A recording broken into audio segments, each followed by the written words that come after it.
The seventh day's rest. When is the seventh day's rest? What happened in the first 6 days? The creation. Where will the creation take place, beloveds? Within us.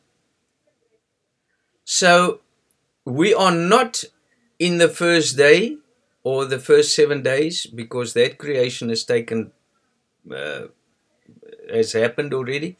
But let us take it when we teach people what it is to become Christ. That is what the Bible is, beloved. The main objective of the Bible is there are physical beings. Sister, don't worry, I'm going to get to your answer. But it's a much wider question, and I want the beloveds to truly understand this question. So, the main objective of the Bible is to set the soul free of the mind and for the soul to enter into the kingdom of God. Now, as we spoke before, God created physically first. Now, this is not part of Genesis, the creation in Genesis. The physical creation, before there were Bibles, before there were churches, before there were anything. Because, beloveds, as I said before, Shiva in India came 15,000 years ago.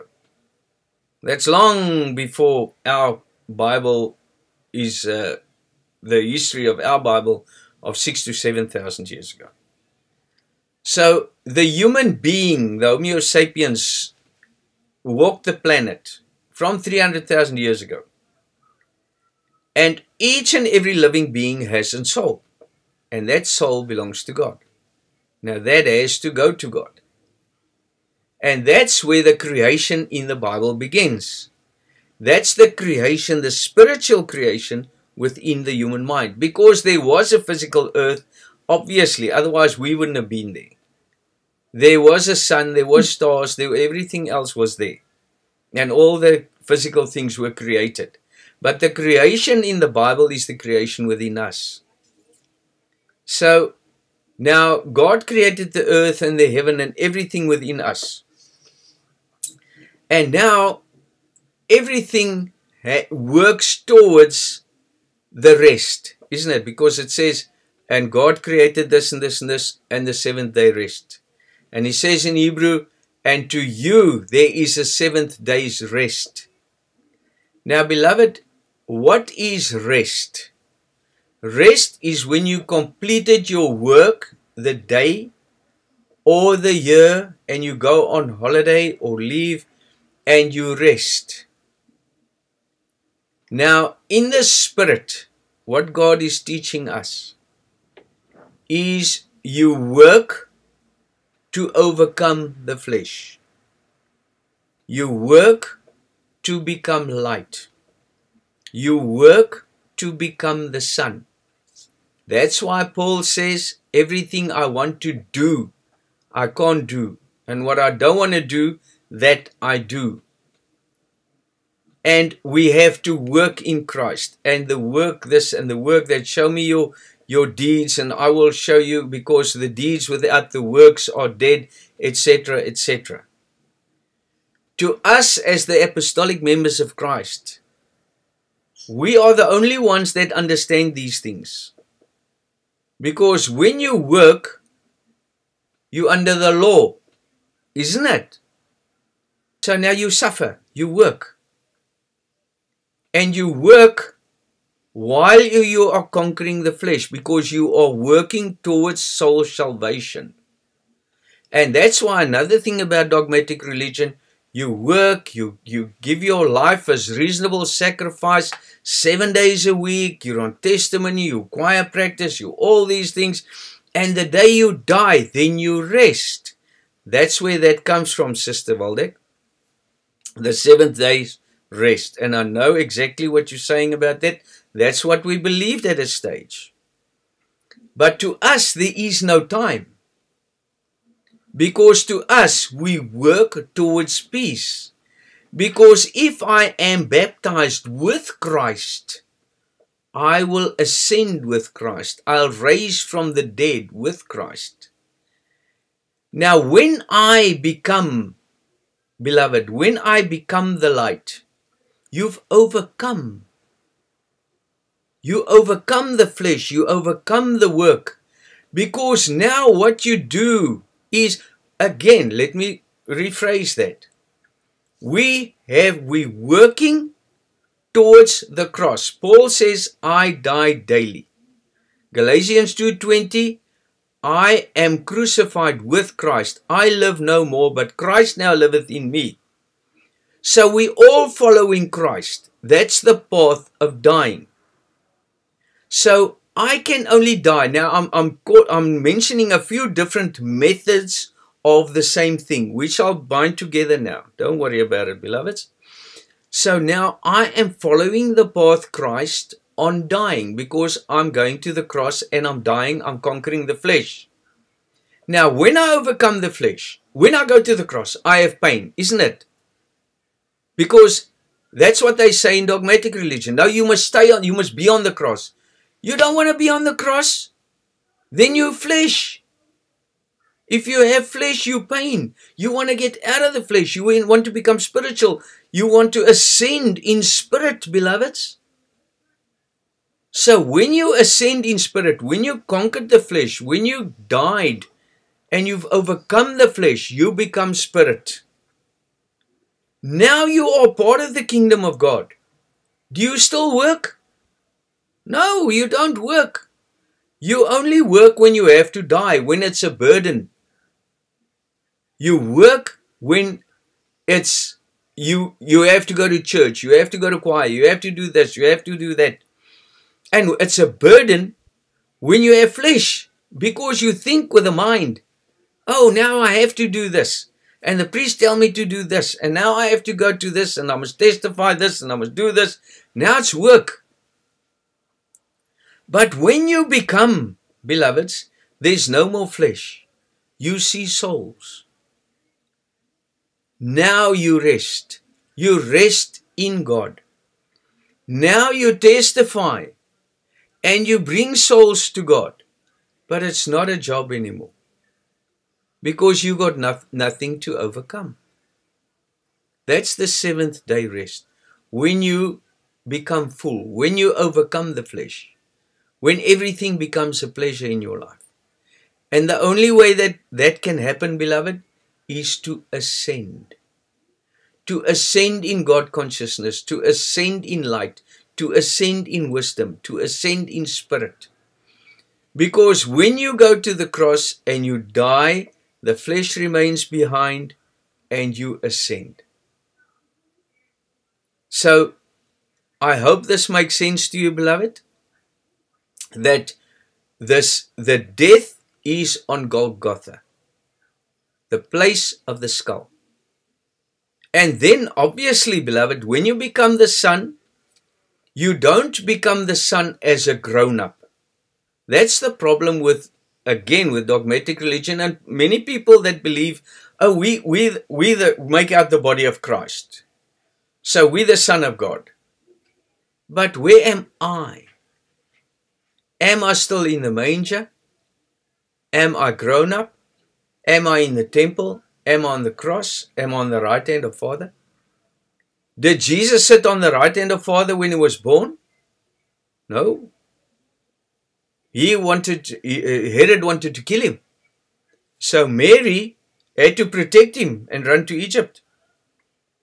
And you will see, I'll bring you a text in one of the banned books as well, where Herod said, where's this king? And you know what they said?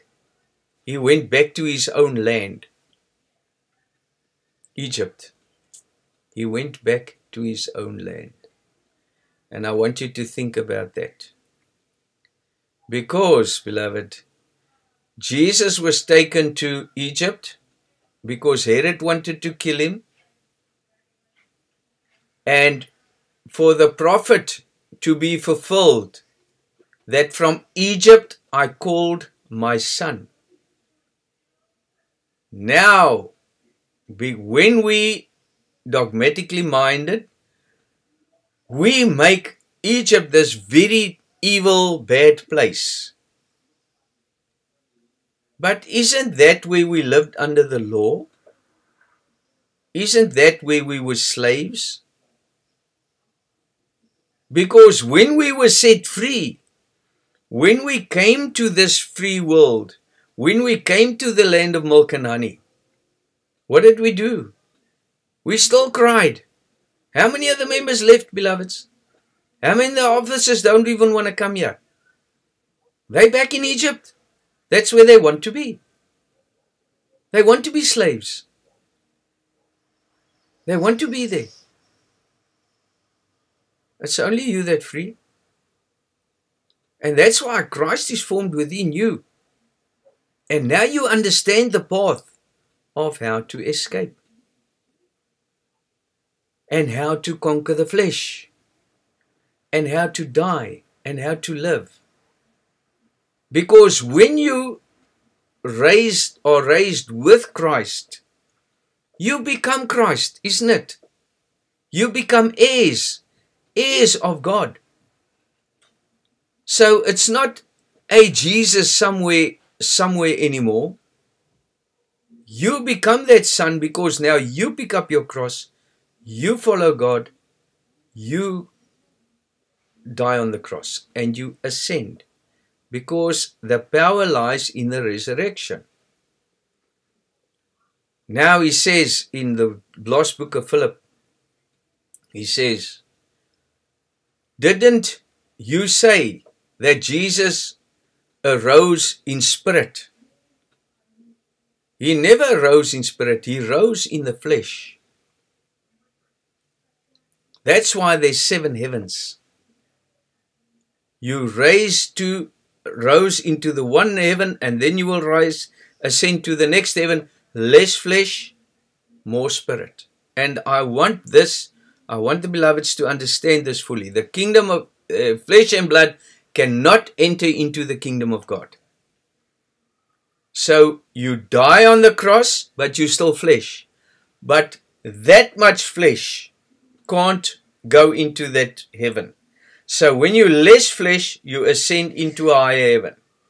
Now you have to get rid of more flesh and you ascend into a higher heaven. Now that, when you start ascending into those heavens, that's when you are Christ. That's when you are willing flesh. Now death has no more power over you. When you become Christ, death has no more power over you. There's no chance that you're going to return and leave the church and you'll be like some of the people in dogmatic religions that say, oh, I love everything. This church is my life. And they don't even know what it means. But when you truly see and you become, then it's not a question of will you ever leave the church. You are the church. It's like asking your hand, will you leave this body? That's the fact about the matter, beloveds. If you are a part of a member on the body of Christ, there's no way that you can ever leave. Because you are that. You are Christ. You are Christ in itself. And that's where the rest comes in. Jesus says, foxes have holes, birds have nests, but the Son of Man have no place to lay his head at rest. Why? Because that Christ, when he lives within you, sometimes you do this, and now you're spiritual, and now you're physical, and now you this, and now you that. So for the time that you are sitting here, Christ is within you. And I am now magnifying Christ within you by the Spirit, by the Father, by the light. And now that Christ is at rest. So when this hour is past and you start doing other things, where's Christ? Now he's out again. That's why the disciples always said, did you leave us? I never left you. You left me. So that's why it's so important to spend time with your Father. To grow that Son and to have rest. That's when you have rest. When you overcome all flesh, when you conquered all darkness, then you have rest. I hope that makes sense, beloved. So, when you understand these things, beloved, you must understand how to live it. And that's what I plead with you every day. Please, don't think you are here to gain knowledge. Knowledge is very good. That's the tree of life. But to become God is to have that humility, because he says you build the house, long suffering, patience, love, light, all those things, Galatians 5, etc., and so many places in the Bible. Because when you have love, you have God. When you have long suffering, you have God. When you have patience, you have God. That is God. That's the body of God. That's how you make out God within you. But there's always something that takes it away from you. And don't do that. Sometimes it's your own doing. Sometimes it's somebody else's doing. But when you become powerful enough, nobody will be able to do that anymore. So that's things that you again must become, beloveds. And that's why I plead with you. The main purpose of this body is to make you humble, to become nothing. Because when you become nothing, you are everything, beloveds. When there's nothing, he says the kingdom of God belongs to a child, isn't it? So when I become a child, then I am dependent. That's the nice thing about a child. They're dependent on the parents. When you're not a child and you're a grown up, you don't listen to anybody. You know better. Now you become a child. When you're a child, you start listening. But now you are taught and formed in a different way, because now you are conformed to that which teaches you, which is God. Now God is conforming you to light. God is conforming you into a spirit, the ocean of light. And that path, Jesus Christ, is the way you died to conquer the mind, to set the soul free. Now we're back where we started. The human beings were made, and the Bible was written to teach us how to set the soul free from the mind. Now don't think that everybody is Adam, or don't think everybody is Christ, because the Garden of Eden is actually the church. I'll get that for you tomorrow, but I just want to, what I wanted to do today, I'll do tomorrow, maybe. We'll see where the Spirit leads us. But then I want to show you where he says, I think it's also that the book of the Cave of Treasures. So the book of the Cave of Treasures, it says from the beginning, the Garden of Eden is the church. And then the sister said, but who's Adam then? Isn't he the church? Yes, he is the church, but he's Christ in the church. Jesus is the one that walks on the sea of nations. So only Christ, wasn't Jesus in Jerusalem? Isn't Jesus in Jerusalem? And all the other Jews want to crucify him. They're the ones that crucified him, because they don't want to accept him. You see? So it's not everybody in a church is the members on the body of Christ. No. Only those who received the breath of life to become living souls. The others are dead souls, because they're controlled by the law and they're controlled by the flesh. So you are controlled by spirit, if so be that the Spirit of God dwells within you. If the truth is within you. If Christ is within you.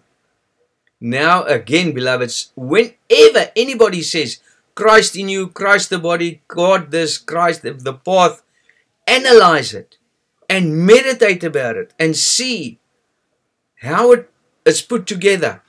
Don't just listen to what everybody says and then do the same.